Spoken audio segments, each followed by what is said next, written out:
दापोली खेड मार्गावर कुंभवे येथे शनिवारी दुपारी 2:30 वाजण्याच्या सुमारास एक धक्कादायक घटना घडली। नाफिज मुकादम यांच्या मालकीची रेनॉल्ट कंपनीची ट्रिपल कार दापोलीकडून कुंभवे शाळेजवळ आली असताना कारने काही समजण्याच्या आधीच अचानक पेट घेतला आणि काही क्षणातच कार जळून खाक झाली।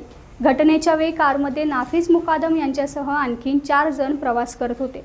सुदैवाने त्यांनी तात्काळ गाडीतून बाहेर पडत जीव वाचवला, त्यामुळे कोणतीही जीवितहानी झाली नाही। कारच्या बोनेटमधून अचानक धूर निघू लागल्याचे लक्षात येताच चालकाने रस्त्याच्या कडेला गाडी थांबवली।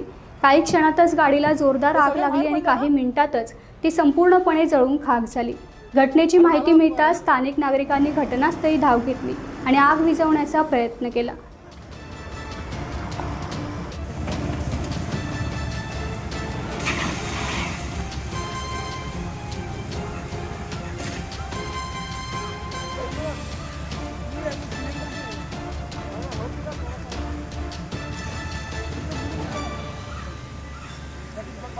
टाइम्स डिजिटलला लाईक करा, सबस्क्राईब करा, शेअर करा आणि बेल आयकॉन दाबायला विसरू नका। पाहत रहा टाइम्स डिजिटल।